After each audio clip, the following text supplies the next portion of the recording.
Вести на Канал 8. Добар ден. Огромните долгови и извештаите за работа на училиштата во општина Кочани повторно беа главна тема на дискусија на седницата на Советот. Беа упатени забелешки дека општинската администрација не ги доставува бараните информации до советниците, со што се спроведува игнорантски однос кон нивната функција. Финансиското работење на основните и средните училишта и извештаите за реализираните активности повторно беа во центарот на вниманието на Советот на општина Кочани. На последната седница најмногу време се потроши токму на дискусии во кои се повторија веќе искажаните барања од пред неколку месеци за јавно соопштување на долговите што ги имаат образовните установи. Советниците од опозицијата оценија дека сега е крајно време да се проговори за оваа тема, наместо да се премолчува незавидната положба во која се наоѓа образованието кај нас. Да потсетам на нешто што го бараме веќе подолго време, а тоа е извештај од училиштата за долговите кои што ги имаат акумулирани до сега со тековното работење од претходните години. Ова неколку пати го потенцираме на говорница како опозициона група и го бараме, меѓутоа се уште нема ништо по-конкретно. Сега од аспект на тоа што завршните светки се изготвуваат и состојбите би требало да им се добро познати, би сакал да ја погледаме истината на некоја од наредните седници да ни биде доставена една таква информација.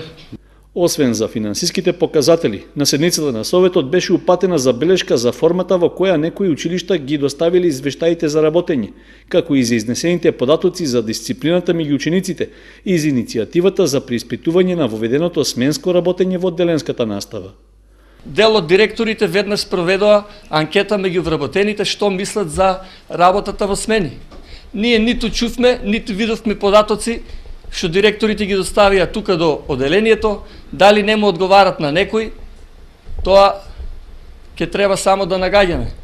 А настрана притисоците што се вршени врз одредени наставници да внимаваат како се изјаснуваат, бидејќи веќе некој рекол дека треба да се оди во смени и они нема што тука да мислат.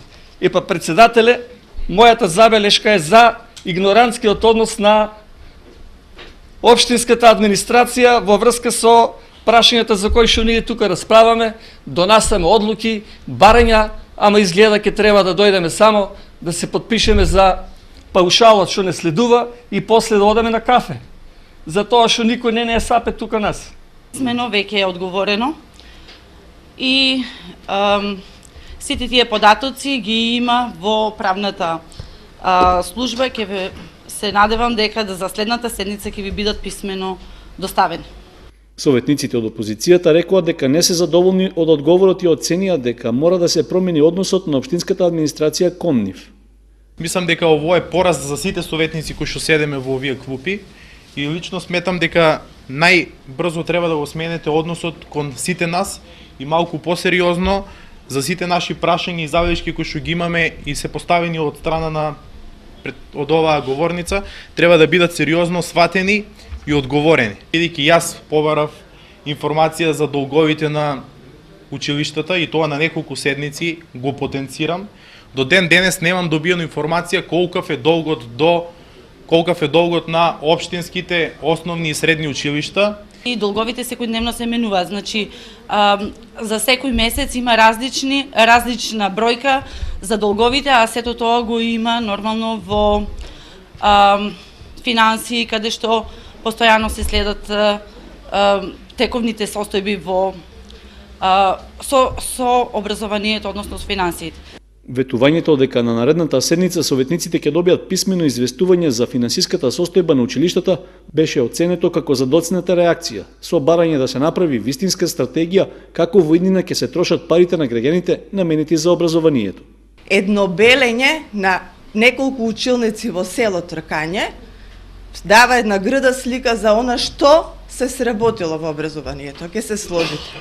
Ако дојдовме до таква ситуација, дека за белење треба да собираме средства од учениците, а од друга страна, кога ќе ги видите цифрите за долговите за другите расходи, да ви кажам, срамно е. Значи, јас неколку пати потенцирам. Дајте да ги собереме силите, да направиме на некој начин визија, каде и како може да се трошат тие пари што ги има и општинскиот буџет. Меѓутоа, во функција на образовниот процес и подобрување на условите за работа. На крајот од дискусиите, во воздух остана да лебди заклучокот дека општината повторно ќе мора да ги покрие големите долгови на училиштата. Извештаите за нивното работење добија преодна оценка само од членовите на советничкото мнозинство, но прашањата за нормалното извршување на основната дејност на образовните установи и понатаму остануваат отворени. 161 е бројот на сообраќајки што се случиле во Кочани во 2015 година, од кои една е со смртни последици, а 17 поминале со тешки телесни повреди на учесниците во незгодата. Бележи Републичкиот совет за безбедност во сообраќајот на патиштата, чии представници одржаа состанок со Општинскиот совет за безбедност во Кочани. Целта е подигнување на јавната свест за внимателно и одговорно учество во сообраќајот на сите учесници. Секојдневно расте бројката на сообраќајни незгоди во Македонија и тие се една од водечките причини за смртност кај населението. И во Кочани состојбата со незгодите не е ни малку розева. Токму ова беше причината Републичкиот совет за безбедност во сообраќајот на патиштата да иницира состанок со сите општински совети за безбедност во Република Македонија, меѓу кои и Кочанскиот. На состанокот се утврдија можностите и начините за унапредување на понатамошната соработка и преземање активности во врска со намалување на поразителната бројка на сообраќајни незгоди. На светско ниво, околу 1,3 милиони луѓе го губат животот во сообраќајни несреќи, а од нив 25% се млади луѓе. Во Република Македонија во просек околу 160 до 170 лица годишно го губат животот во сообраќајни незгоди и тоа е доста сериозна бројка. Значи тоа значи дека годишно едно просечно македонско село исчезнува од демографската карта на Република Македонија за жал како последица на неодговорното учество во сообраќајот. Изминатава година, 2015 година, во Република Македонија 148 лица го загубија животот во сообраќајни незгоди. Од нив 9 биле деца на возраст до 4 години и 13 биле деца на возраст од 5 до 18 години. Значи, вкупно 22 лица до 18 години го загубиле животот во сообраќајни незгоди, што исто така е загрижувачки, што значи дека еден клас на ученици, на деца, исто така го губиме годишно, пак како последица на сообраќајните незгоди. На ниво на општина Кочани, ланската година имало вкупно 161 сообраќајка, од која само една била со смртни последици. Како бројка за 2015 ви изнесува, има се случено вкупно 161 сообраќајна незгода, од која што имаме една со смртни случаеви, 17 сообраќајни незгоди се со тешки телесни повреди, со учесниците се, имаме 54 учесници со тешки повреди и со мала материјална штета имаме догодено 89 сообраќајни незгоди. Во 2014 имаме 4 смртни случаеви во однос на 2015, каде што имаме само една сообраќајна незгода со смртен случај. Токму затоа, апелот на Советот за безбедност се однесува до сите учесници, дека време е да се размисли како се однесуваат во сообраќајот, затоа што станува збор пред се на лична одговорност. Најчеста причина за сообраќајни несреќи и според статистиката на Советот за безбедност е управување на моторно возило под дејство на алкохол и пребрзото возење. Председателот на Основниот суд Кочани Дарко Ристов повторно е избран да ја извршува оваа функција и во наредниот мандатен период. Таква е одлуката на Судскиот совет на Македонија, кој ги разгледувал пристигнатите пријави и одлучувал според постигнатите резултати во досегашната работа на кандидатите. Дарко Ристов, досегашниот председател на Основниот суд во Кочани, е реизбран на функцијата. Со одлуката на Судскиот совет на Македонија, тој и во наредните 4 години ќе биде на чело на судската институција што е надлежна за општините од микрорегионот. Повторниот избор на Ристов се случува на околу 2 месеци пред истекот на претходниот негов мандат, откако кон крајот на минатиот месец беше објавен оглас за избор на председатели на судовите во Кочани, Дебар, Охрид и Гостивар. Во образложението на Судскиот совет за изборот стои дека предвид била земана досегашната работа и постигање на пријавените кандидати. При тоа се користени меѓународни стандарди што се засноваат на резултати и заслуги, преку примена на објективни критериуми од мерит системот, а кои преку така наречениот АКМИС систем биле оценети со највисока позитивна оценка. Тоа значи дека при донесувањето на конечната одлука биле разгледувани бројот на решени судски предмети, евентуалните поплаки за работата и податоците од психолошкиот и тестот за интегритет. За председател на Основниот суд во Кочани, Дарко Ристов за прв пат беше избран во март 2012 година од местото судија во истиот суд, каде работел на предмети од стечајната област, стопански и граѓански предмети, а постапувал и како пратечки судија во Кривичниот совет. Локалната самоуправа на Чешино во Облешево ги продолжува активностите за комунално и хортикултурно уредување на населените места во општината. Се работи за проект што се реализира со средства од Агенцијата за поддршка на руралниот развој. Во општина Чешино во Облешево продолжува реализацијата на проектот за изградба на мини плоштади со придружно хортикултурно уредување во 11 населени места. За оваа намена во локалната самоуправа е планирано да се потрошат 1.025.000 денари. Со досегашните градежни активности завршени се хортикултурните уредувања во селата Уларци, Чешиново и Соколарци. Деновиве започнаа работите за изградба на вакво катчи во селото Облешево спроти зградата на локалната самоуправа. Според планската документација, се работи за уредување во централниот дел на населбата, при што се врши поплочување на простор од околу 35 метри квадратни.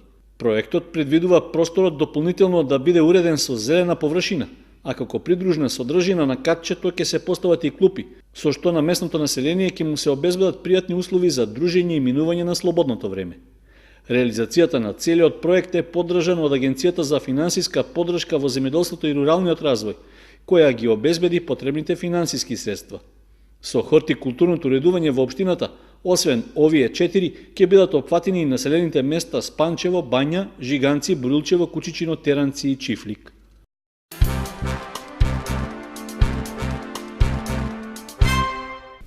Променливото време не им оди во прилог и на срцевите болни.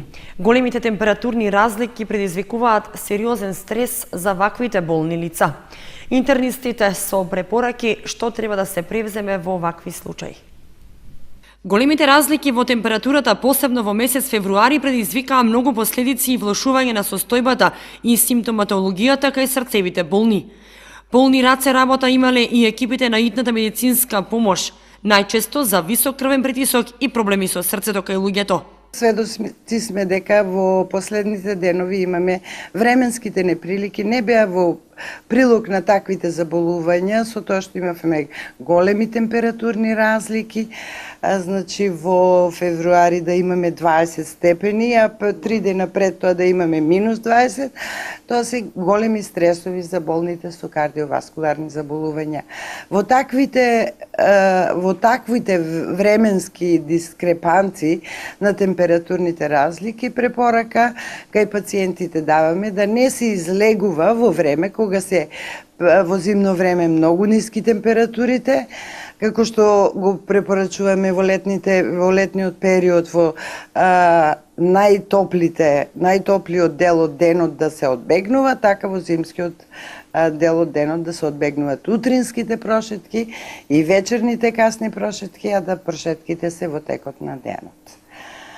Али најголема препорака е тоа, значи, отстранувањето на ризичните фактори и придржувањето на терапијата која што е препишана од доктор. Треба да се обрати внимание на намалување на факторите на ризик за појава на ваквите заболувања. Важна е исхраната, физичката активност, намалување на стресот и пушењето, советуваат интернистите. Сообраќајна незгода на регионалниот пат Скопје-Велес. Судир на автомобил и мопед. Возачот на мопедот во животна опасност. Во текот на вчерашниот ден, во 12:30 часот на регионалниот пат Скопје-Велес, се случила сообраќајна незгода помеѓу автомобил Opel Sintra со штипски регистарски ознаки, управуван од 38-годишниот СС од Кочани, и мопед Томос А3 со скопски регистарски ознаки, управуван од 83-годишниот ЛС од скопското село Ржиничино. Во незгодата, ЛС се здобил со тешки телесни повреди и со возило на брза помош бил пренесен во ургентниот центар во Скопје. Истиот се наоѓа во животна опасност и е задржан за понатамошно лекување, велат од полицијата.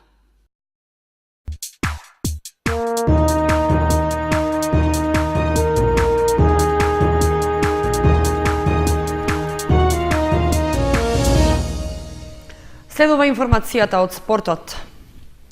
Екипата на фудбалскиот клуб Фудбал Старс од Кочани е учесник на меѓународен турнир во Бугарија. Тоа ќе биде добра можност нашите млади фудбалери да ја проверат подготвеноста пред продолжението на правенството во пионерските лиги. Младите фудбалери на Фудбал Старс од Кочани се учесници на меѓународниот турнир Сандански куп, што годинава по трети пат се одржува во истоимениот град во Република Бугарија. Екипа во младинска конкуренција ќе го представува нашиот клуб на турнирот, на кој освен нив како представници од Македонија учествуваат и екипите на Young Boys од Неготино и Работнички од Скопје.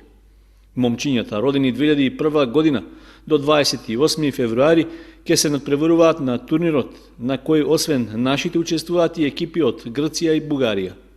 Организатор на Сандански купот се општина Сандански и фудбалскиот клуб Софија Спорт, и тој се смета за еден од помасовните турнири кај источниот сосед. Што се однесува до надпреварите, Фудбал Старс првата средба ја има в четврток против фудбалскиот клуб Касиопи од Керкира, Грција, а истиот ден ќе има уште еден надпревар против Черноморец од Бургас. В петок нашите млади фудбалери ќе ги одмерат силите со своите врсници од фудбалскиот клуб Славија од Софија, а наредниот ден со екипата од Хасково. Завршните и полуфиналните надпревари на купот се играат в сабота, а финалето е в недела.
Со временската прогноза ги завршуваме вестите на Канал 8. Останете на нашата програма. Довидување.